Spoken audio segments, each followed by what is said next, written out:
तो इस एपिसोड की स्टार्टिंग में हम लोग बू पैलेस में देखते हैं, जहाँ पे बू पैलेस की हॉल के सामने कई सारे गार्ड तैनात था, मानो कि वो लोग किसी का वेट कर रही थी। और फिर उन लोगों के सामने एक टेलीपोर्टेशन एरा एक्टिवेट हो जाता है और उसके अंदर से बू यान निकाल के आता है। तो इसे देखते ही सभी गार्ड यंग मास्टर कहते हैं उसके सामने झुक जाता है। और फिर हम बू यान को देखते हैं जिसकी पावर लेवल की बात करें वो रिबर्थ स्टेज की 6 पर था। और फिर बू यान अपने आसपास देखने लगता है, जहाँ पे उसकी नजर ट्रेजर हाउस के ऊपर पड़ जाता है जो कि पूरी तरीके से टूटा हुआ था। तो वो वहाँ की गार्ड से पूछता है क्या उस पर्सन ने ट्रेजर हाउस की ये हालत कर दिया। तो एक गार्ड कहता है हाँ यंग मास्टर, ये सब उसी ने ही किया है, पर वहाँ पे एक वॉइड एरे भी मौजूद है, पर वो यानी कि उसे अब एक्टिवेट नहीं किया जा सकता। तो ये सुनते बू यान कहते हैं अंदर एक वॉइड एरे भी मौजूद है, काफी इंटरेस्टिंग बात है। और वो अपनी ऑरा को रिलीज करता है, इस वजह से वहाँ की गार्ड्स को भी प्रॉब्लम होने लगा था। और वो वहाँ से जाते हुए कहता है मेरे पीछे तुम सब आओ। तो इसे देखते एक गार्ड दूसरे गार्ड से कहता है लगता है यंग मास्टर बू यान इस मैटर के बारे में एक्शन लेना स्टार्ट कर दिया है, अब तो दाव की कोई खैर नहीं, वो समझो अब मर चुका है।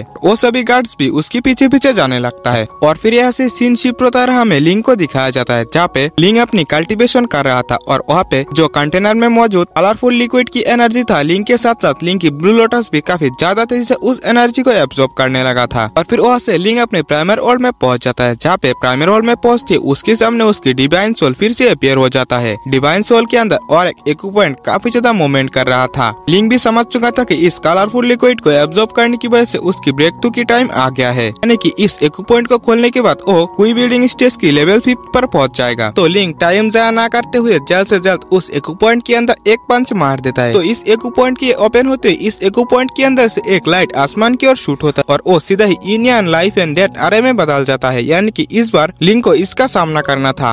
और फिर सीन शिफ्ट होता रहा, हम बू यान को देखते हैं जो कि एंशियंट रिलीक में पहुंच गया था। उसके पीछे पीछे उसके सभी गार्ड भी पहुंच जाता है। एक गार्ड कहता है मास्टर यही पे यांग की मौत हुई थी। तो बू यान उन गार्ड से कहता है तुम लोग पीछे हटो। और वो अपनी किसी आर्टिफैक्ट को निकालते हुए सामने की ओर हमला कर देता है। उसकी हमला करने की वजह से वही पे फिर से इंची की पावर एक्टिवेट हो गया था और उसके सामने कई सारे एंशियंट वाइट आ जाता है। और फिर थोड़ी देर में वो एंशियंट वाइट उसके ऊपर हमला कर देता है। तो इसे देखते वो अपनी किसी पावर से उन एंशियंट वाइट के ऊपर हमला कर देता है। जैसे ही वो एंशियंट वाइट उसकी थोड़ी करीब आता है तो बू यान उन लोगों के ऊपर इन यांग लाइफ एंड डेथ डायग्राम को एक्टिवेट कर देता है। और फिर हम लिंक की प्राइमरी वर्ल्ड में देखते हैं, जहाँ पे लिंक इस अरे को देखते हैं कहता है ये तो इन यांग लाइफ एंड डेथ डायग्राम है। और फिर हम बू यान को देखते हैं जो कि अपनी इन यांग लाइफ एंड डेथ एरे से उन एंशियंट वाइट्स के ऊपर प्रेशर डालने लगता है। और फिर से हमें लिंक को दिखाया जाता है जहाँ पे वो डायग्राम लिंक के ऊपर भी प्रेशर डालने लगा था। इसकी प्रेशर इतना ज्यादा था कि लिंक की गोल्डन यूज शील्ड की होते हुए भी वो काफी ज्यादा झुक गया था। और वो इस प्रेशर से बचने के लिए उसके ऊपर अपनी कई सारे प्रिमोडियल पंच बनाकर उस अरे के ऊपर अटैक करने लगता है, पर लिंक की ये सभी कोशिश ही नाकामयाब होते जा रहा था। और फिर से सीन शिफ्ट होता हमें बू यान को दिखाया जाता है, जहाँ पे उसकी अरे के अंदर वो एंशियंट वाइट प्रेशर की वजह से बचने के लिए एक ब्लैक ऑरा में बदलकर उस प्रेशर से बचने लगा था। तो ये देखते बू यान कहते हैं लगता है वो अपने आप को कुछ ज्यादा ही समझ रहा है और वो अपनी इन यांग लाइफ एंड डेथ डायग्राम की पावर को और भी ज्यादा बढ़ा देता है। इस वजह से वो एंशियंट वाइट कमजोर पड़ते जा रहा था। और फिर हम लिंक को देखते हैं जो कि उस डायग्राम के अंदर से एक पावर आकर लिंक को पूरी तरह से इंजर्ड कर देता है। इस वजह से लिंक भी थक हार गया था। लिंक की कमजोर पड़ती in life and death diagram link की और भी ज्यादा करीब आने लगता है। तो इसे देखते लिंक अपनी स्पिरिचुअल बीस्ट को समान कर लेता है और वो अपनी ब्रोकन शॉट को निकालते हुए उस डायग्राम की ओर आगे बढ़ता है और उस डायग्राम को डिस्ट्रॉय करने की कोशिश करता है, पर वो डायग्राम लिंक को काफी आसानी से पीछे कर दिया था। और फिर से हम एंशियंट रिलीक के अंदर दिखते हैं, जहाँ पे वो एंशियंट वाइट जैसे तैसे उस अरे से बचने की कोशिश कर रहा था। तो इसे देखते ही बू यान कहता है लगता है वो अपनी मौत से फाइट कर रहा है। और फिर से सीन शिफ्ट होता है, हमें लिंक को दिखाया जाता है जो कि कहता है अगर क्या हुआ कि बू फैमिली ने मेरी अंदर से मेरी डिवाइन बॉडी को बाहर निकाल लिया, फिर भी मैं किसी भी हालत में हार नहीं मानूंगा, इसके लिए मुझे चाहे कुछ भी क्यों ना करना पड़े। और वो अपनी इन यान पम्प को एक्टिवेट करने लगा था, जहाँ पे वो पम्प एक्टिवेट होती है सामने की ओर काट देता है, जिस वजह से हम लोग देखते हैं कि इन यान लाइफ एंड डेथ डायग्राम खत्म होने लगा था। और फिर यहाँ से फिर से सीन शिफ्ट होता है, हमें लिंक की चाइल्ड मेमोरी में दिखाया जाता है, जहाँ पे बू वांगडंग और बू बुले लिंक की बॉडी से प्रिमिटिव सेक्रेट बॉडी को बाहर निकाल लेता है। बू बोली कहती है ये प्रिमिटिव सेक्रेट बॉडी की कोर है, तो हमें जल्द से जल्द इसे डालने वाले की बॉडी में डाल देना चाहिए। तो बू वांगडंग मार्शल किंग से कहता है तुम इस मेडिसिन को जल्द से जल्द पी लो और इस कोर को एब्जॉर्ब करने की प्रोसेस को स्टार्ट कर दो। ये सुनते मार्शल किंग भी उस मेडिसिन को तुरंत ही पी जाता है। और फिर बू वांगडंग फिर से कहता है मैंने तुम्हें जो मेंटल फॉर्मूला सिखाया था उसे तुरंत ही एक्टिवेट कर लो। ये सुनते ही मार्शल किंग भी कहता है हाँ, और वो उस फॉर्मूला को एक्टिवेट कर दिया था, जिसकी वजह से वो लिंक की कोर को धीरे धीरे एब्जॉर्ब करने लगा था। इस प्रोसेस में लिंक को तो बहुत ही ज्यादा दर्द हो रहा था।